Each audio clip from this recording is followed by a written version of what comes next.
back, everybody.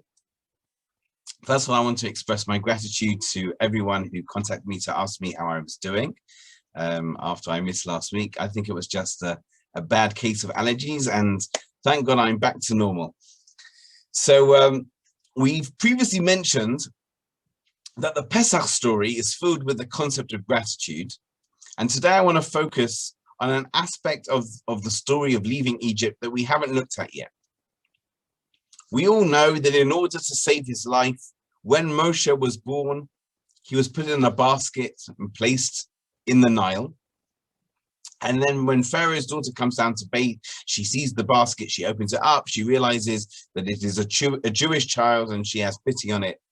At that point, Miriam, Moshe's sister, who had been hiding to watch what was going to happen, she comes over and she suggests a nursemaid. And when the princess agrees, she takes him to his mother Yocheved. Now Moshe stays with his mother Yocheved until he is weaned, which we understand to be the age of 24 months, because that was the custom back then. People nursed for 24 months. Only at the age of 2 is he then handed back to the princess. And it's only at that time that the princess names him by his name, Moshe. So for 2 years, his family and all the friends and the neighbors were calling him something else. What was he called? Well, the Medrash tells us he had 10 names. They include Avigdor and Tuvia. So perhaps he was called one of that. You know, come here, Avigdor, it's time for breakfast or something like that. And yet, when you look in the Torah, it always refers to him as Moshe. Why was he named Moshe? Well, the verse tells us, Ki min hamayim mishisihu, because Pharaoh's daughter said, I drew him out of the water. The word Moshe is related to the word mishisihu, I drew him out. And therefore he was called Moshe. That's why she called him Moshe. Now there's an obvious problem here. I don't know if anybody's thought about it. It's a problem. What language did she say it? So there's different opinions. If you go and look in Ibn Ezra, he says that actually Moshe was called Monyum or Monius, which is the Egyptian word for I drew him out of the water. And Moshe is therefore the Hebrew translation of his Egyptian name. There's another explanation, which is that we know that Pharaoh's daughter eventually, or possibly at that moment, was becoming Jewish. She wanted to convert and she was learning Hebrew. And therefore, by the time he came back into her home at the age of 2, she already was able to give him a Hebrew name. Malbim quotes Philo, who was a Jewish philosopher who lived in Egypt. And he says, he presumably knew Egyptian because he lived there. He says the word mo means water in Egyptian, and sheh means to go out or to escape. So Moshe means to go out or to escape from the water. So of all the wonderful Jewish names he was called, the Torah decides to call him the name that an Egyptian princess called him. That may have been a translation of Egyptian, or may even be his name in the Egyptian language. And more than that, the Medrash says that the reason why the Israelites merited to leave Egypt is that they did not change 3 things. There were 3 things they kept to. They did not change their names, they did not change their language, and they did not change their style of dress. And yet, here is their leader, who, at least according to one opinion, is known specifically by an Egyptian name. To answer this question, the Medrash explains that Hashem said, despite all your names, I will only call you the name that Batya, the daughter of Pharaoh, called you, as an expression of gratitude to her that she saved your life. She saved your life. She called you this name. I'm going to call you this name, says God. Every time your name appears in the Torah, it's going to be this name, because I have gratitude to her that she saved your life. And more than that, the Medrash continues and says, Batya, that was her name, meaning the daughter of God, That was her name after she converted to Judaism. Batya was named that out of gratitude as well. Hashem said, you, Batya, you called Moshe your son, even though he wasn't.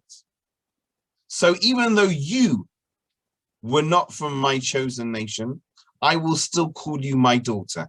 I will call you Batya, the daughter of God. So when we name children, we should think carefully about this. Is there something we received, something that we're grateful for that we want to record in the name?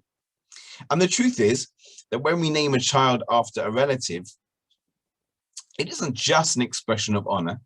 It's also an expression of gratitude for everything that relative has given to you and instilled in you. I see this very, very much with my nephew, who was named after my father-in-law, Danny Louis. He's called Danny Louis.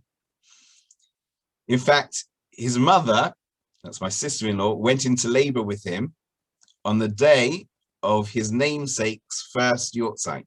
That's when she, on the first yortzeit of my father-in-law, was when my sister-in-law went into labor with his grandson. So my brother-in-law is often sharing things that the young child is getting up to and comparing them to his grandfather and his foibles. There's a real feeling of appreciation for everything that he was. So when you name somebody after a relative, there is an expression of gratitude, of honor, of course, but also of appreciation for everything they did for you. But this is only one aspect of names when it comes to gratitude. I recently read a story. I have to share this story with you. It's about Rabbi Aaron Chodosh. He was the mashgiach, the spiritual guide of the great Mir Yeshiva. Towards the end of his life, he was in Hadassah in Kerem Hospital in Jerusalem. And by this time, he was no longer able to speak.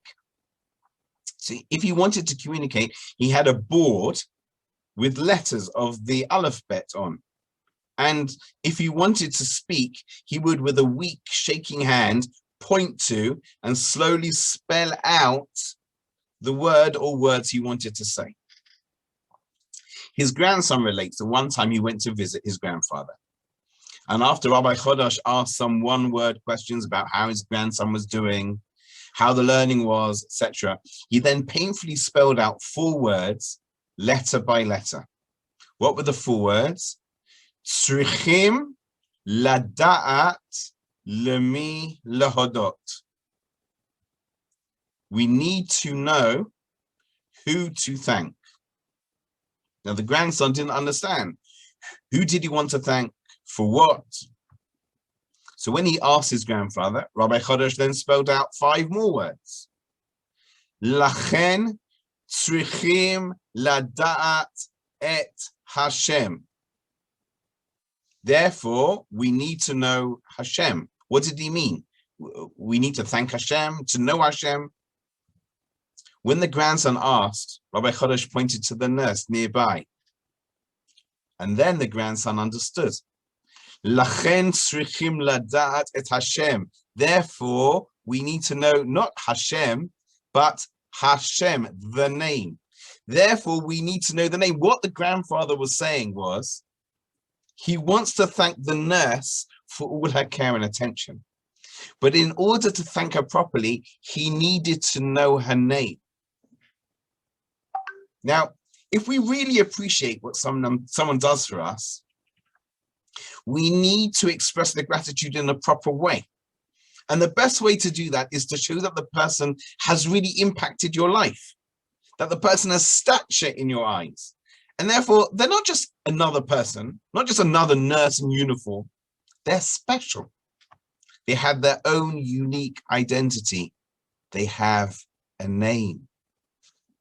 Now, we all know if we're in a crowded room, everyone's talking, it's just buzzing background noise.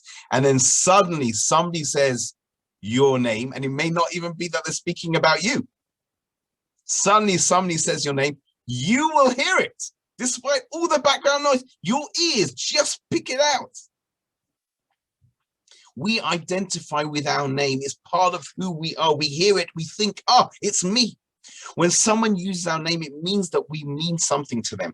And in fact, in Hebrew, the word Shem, name, has the same letters as Sham, which means there. When you use someone's name, it's as if you are pointing at them. You're pointing at their essence and you're saying, there, you are there. I see you and I appreciate you. So if you're going to be saying thank you to someone, don't just say thank you. Say their name too. And it will show that you really appreciate who they are and what they did for you. We're going to take a break for the next 2 weeks for Pesach preparations and then Pesach itself. But I look forward to seeing you in 3 weeks' time when we reconvene. Have a wonderful Pesach, filled with gratitude to Hashem for everything he has done and continues to do for us. Thank you, everybody.